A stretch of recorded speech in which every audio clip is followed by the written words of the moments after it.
وأشهد أن لا إله إلا الله وحده لا شريك له وأشهد أن محمدا عبده ورسوله وصفيه من خلقه وخليله بلغ الرسالة وأدى الأمانة ونصح الأمة وجاهد في الله حق الجهاد حتى أتاه اليقين فصلوات ربي وسلامه عليه وعلى آله وأصحابه ومن تمسك بسنته واكتفى بهديه بإحسان إلى يوم الدين. يا أيها الذين آمنوا اتقوا الله حق تقاته ولا تموتن إلا وأنتم مسلمون. يا أيها الناس اتقوا ربكم الذي خلقكم من نفس واحدة وخلق منها زوجها وبث منهما رجالا كثيرا ونساء واتقوا الله الذي تساءلون به والأرحام إن الله كان عليكم رقيبا. أما بعد، فإن أصدق الحديث كلام الله تعالى وخير الهدي هدي محمد صلى الله عليه وسلم وشر الأمور محدثاتها وكل محدثة بدعة وكل بدعة ضلالة وكل ضلالة في النار أجارني الله وإياكم من النار. ثم أما بعد. The wise and the intellectual, the sound-minded people of every nation agree upon a universal truth. This truth is that النعيم لا يدرك بالنعيم ولا بد من الصبر في كل شيء وأن الراحة لا تنال بالراحة. This universal truth that all the wise of every nation agree upon is that bliss is not attained through bliss, or ease is not attained through ease, and patience is required in every aspect of your life, in all your matters, and that comfort is not reached through comfort. This principle, this universal principle, can be used on everything that comes to your mind. Any type of bliss, ease, or comfort that you seek, any goal that you chase, is not attained through comfort and ease, and it requires a big amount of patience. Whether it's in the dunya, or more importantly, and what we are referencing to is the bliss of all bliss and the ease of all ease and the comfort of all comfort, Jannah. To attain it, you must struggle, you must strive, you must chase, you must put the hard effort in and be patient on all of this. The principle that Allah Azza wa Jalla has taught us in the Quran and has outlined for us is that struggle comes before ease.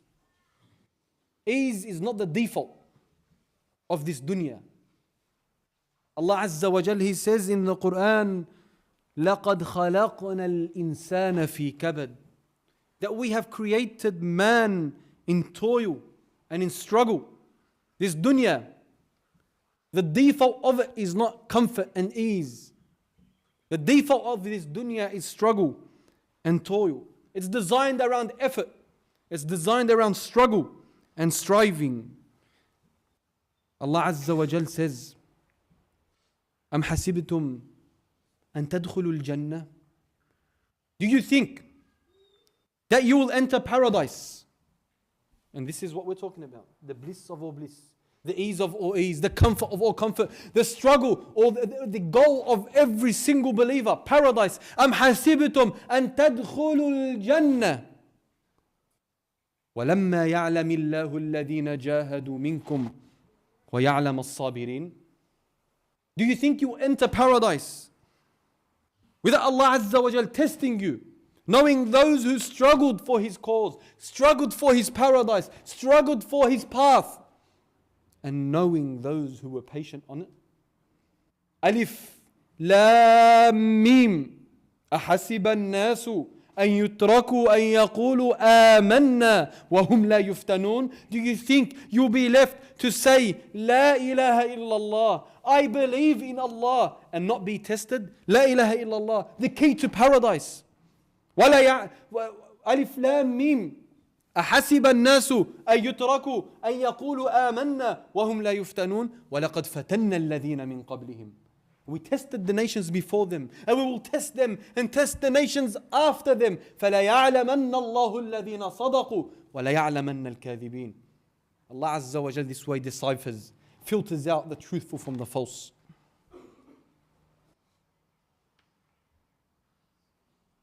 Paradise is your goal. Allah Azza wa Jal will test you and make you pay for it, because it's an expensive price tag on this thing that is called paradise. You know, like your dream home, let's just say on the water somewhere, $5 million, big, triple story, state of the art, modern. It's your dream home.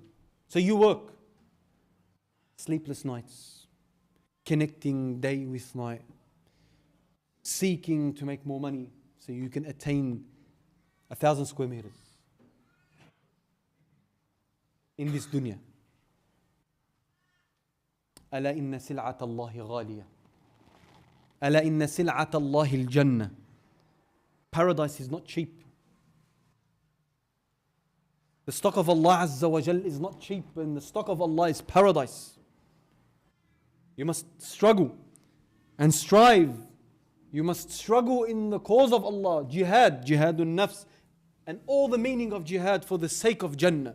And be patient, sabr, on that striving and struggling that you do. From it, we extract meanings from the hadith of the Prophet sallallahu alaihi wasallam. We extract this understanding.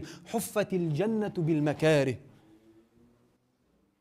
That Jannah surrounded by struggle, hardship, whilst hellfire is surrounded by desire and ease. This lays the pathway, the principle that paradise requires struggle, requires discipline, it requires sacrifice, and sometimes even enduring that which the soul does not like. Whilst hellfire, on the other hand, all it requires is that you release yourself to your desire. Release yourself with no discipline. Release yourself with no struggle. Just release yourself. And you find yourself, وَالْعِيَاذُ بِاللَّهِ, in Jahannam. And from this we also extract the understanding and the meaning of الدنيا سجن المؤمن. We say this sometimes and we utter it and we repeat it, that this world is the prison of the believer. And it's the paradise of the disbeliever. What do we mean by that? This is referring to the exact point that we're mentioning. A prison is where you are incarcerated, where you are restrained. And this dunya, the believer restrains himself from certain desires that are easy to attain, whether it's halal or haram.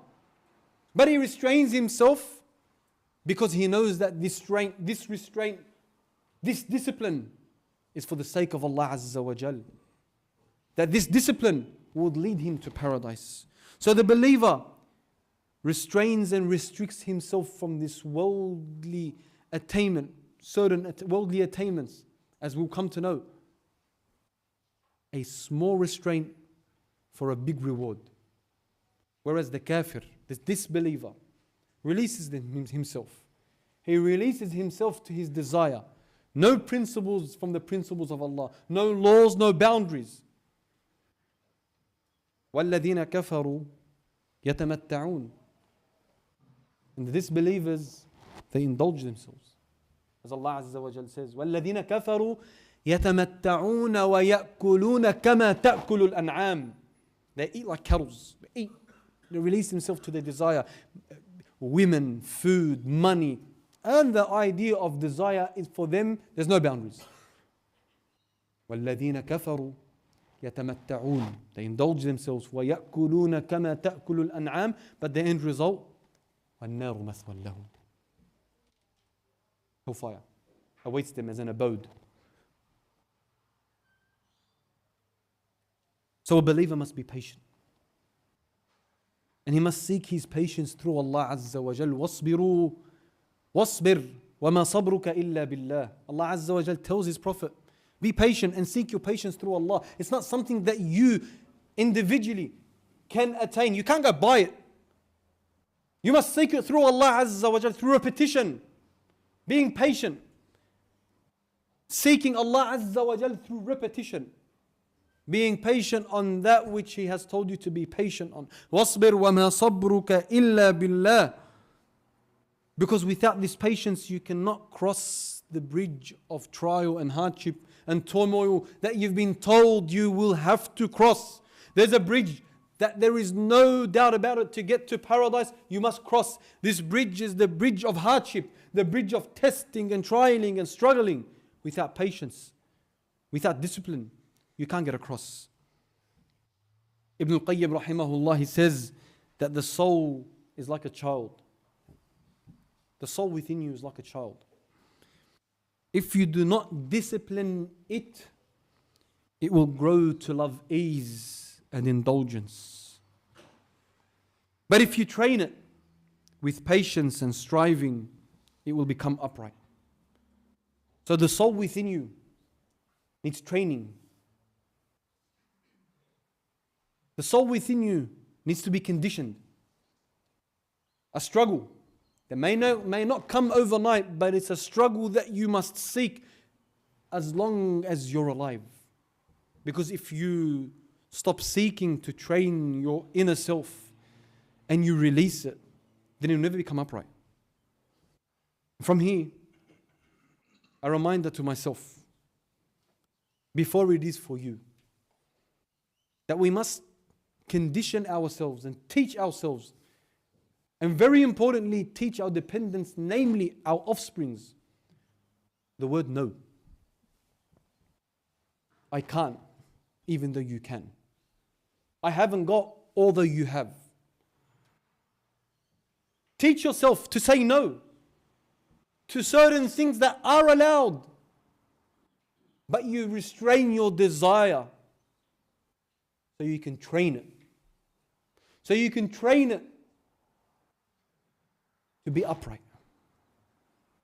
Baba, Dad, I want, give me, let me. Out of love, you give them, you let them. That's love. But you know what else is love? When you say no. Baba, I can't. No, I haven't got. Although you have. So that one day, when there isn't, it's easy. But if you continue, and it's on yourself as well. I feel like, so I go buy. I want, so I go buy. I desire, so I go do. And then when you are put on a crossroad between your desire and Allah, guess what you're choosing? Your desire. Jabir ibn Abdullah, rahimahullah, the companion, radiyallahu anhu, he was once carrying meat. And Umar, Al-Faruq Umar, the wise Umar, the father Umar, the teacher Umar, he said to him, what are you carrying? He said, I desired some meat, so I bought it. I desired some meat, so I bought it. His response, وَيْحَكْ, woe to you. أَوَكُلَّمَا اشْتَهَيْتَ اشْتَرَيْتَ. Every time you desire, you buy. أَمَا تَخَافُ قَوْلَ اللَّهِ أَذْهَبْتُمْ طَيِّبَاتِكُمْ فِي حَيَاتِكُمُ الدُّنْيَا. Do you not fear the words of Allah, the verse of Allah, that you have consumed your good things in your worldly life? Not every time you desire, you approach. Although it's halal, although it's allowed, although you can, not every time you desire, you approach. وَكُلَّمَا اشْتَهَيْتَ اشْتَرَيْتَ. Every time you desire, you buy. Umar knew that you must condition and train yourself. You must condition and train yourself. You know why? So that way when you are put on a crossroad, you have to turn right or you have to turn left, and you can't turn both ways at the same time. You can't go left and right, you have to choose one. You choose the path of Allah. You sacrifice your desire for Allah.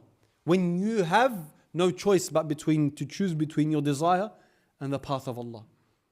You can be a nobody. You can be a nobody, right?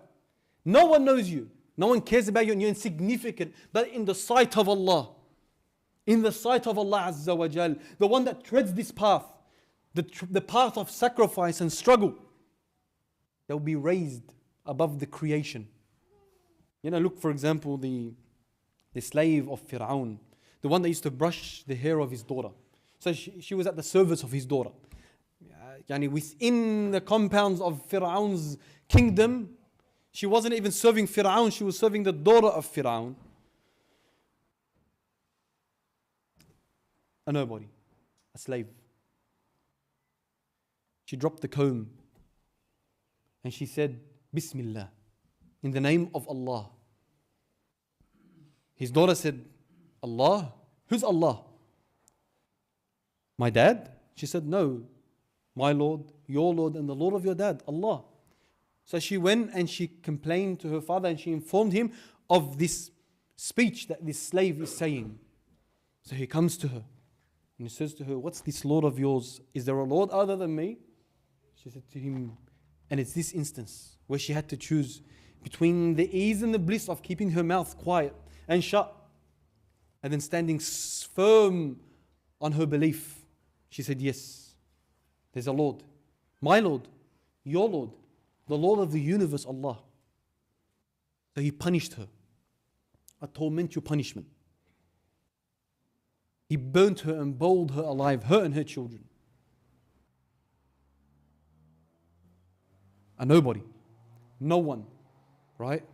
But Allah Azza wa Jal made a miracle out of her. First of all, that she is mentioned to the end of time. And secondly, before her suckling or her breastfeeding child was thrown in, she struggled. So Allah made this suckling, breastfeeding baby, this infant, say, oh mother, be patient on what you're on because you're on the truth. And so Allah made her patient. And so Allah made her strong. This is on one side. Then on the flip side, you have Yusuf alayhi salam in a castle, being tempted by not any woman, but the most elite of females, the most beautiful of them in her time. قال رب السجن أحب إلي. He had to turn right or left. He had to choose between his desire and surrendering to it, or succumbing, or surrendering and being patient to La ilaha illallah, the path of Allah. قال معاذ الله إنه ربي أحسن مثواي. No, it's my Lord. How can I be wrong in my way to Allah Azza wa Jal? So he chose to be imprisoned, then to do that which his Lord does not love. He had to choose left and right. You know what's keeping them strong and steadfast is what was before it. Their conditioning, their discipline, their constant reminder to themselves of the path of Allah Azza wa Jal. And the silver lining of it, the silver lining of all this is the one that struggles for Allah is not alone. When you choose this path to strive and to struggle and to fight for La ilaha illallah, fight in keeping yourself on La ilaha illallah, وَالَّذِينَ جَاهَدُوا فِينَا لَنَهْدِيَنَّهُمْ سُبُلَنَا. And the ones that strive and struggle in our path or for our sake, we will guide them, we will aid them, and we will support them. This is life. It's made and designed for you to strive and to struggle. Then you have the choice on what you strive and struggle for. The one that strives and struggles for La ilaha illallah will find Allah with him, before him, behind him, around him, guiding him, supporting him, aiding him. So be that person. أقول ما تسمعون وأستغفر الله لي ولكم فاستغفروه فيا فوز المستغفرين.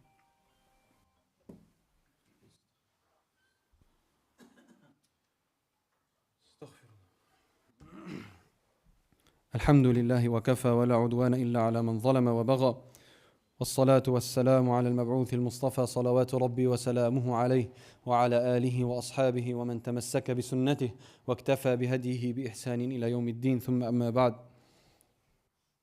This principle, as I mentioned in the beginning, is a principle that is true for both dunya and akhirah. You know, ask someone that went to university and made something, lawyer, an accountant, a doctor. Do you think they became who they were, or who they are, overnight? Or they went into a shop and bought it? I'll tell you, sleepless nights, brain-squeezing days. Ask a businessman, someone that's successful, someone that has a fortune, someone has money. Come to him and tell him, it was easy, wasn't it? He'll tell you, no, my son, it was very hard. There's a lot of sacrifice on the road. A lot of hardship, a lot of blood, sweat and tears till I attained this dunya, till I attained this fortune. The funny thing about this dunya is that the one that chases it, it either destroys you or you destroy it. This dunya, in essence, for the one that chases it, it destroys you or you destroy it. You destroy it by using it. Your money, you use it up. You eat, you drink, you defecate, it's gone. Or it destroys you in your pursuit to it. At the end of it, you're going to die, no matter how much you attain of it. And you'll never be sufficed with what you attain of this dunya. Yet you sacrifice and you struggle. Yet you strive and you have sleepless nights for this dunya. But then when you say Jannatul Firdaus, the goal of every single one of us, what have we done? What have we sacrificed? I'm not going to talk about anything besides one thing. The haram that you have access to, that you don't let go of, that you can easily attain, and that you do, something that you indulge in that it's on the borderline of halal and haram, and you don't let go of it. But if something so simple and you can't let go of for the sake of Allah, then how do you think that you will attain the peak, the highest levels of Jannah? But then when it comes to the dunya, you understand this principle very good. No, my son, you must wake up very early to work. You must study very hard. You must and you must and you must, so you can attain. Where's that same concept for the akhirah? Where's that same conditioning for Allah?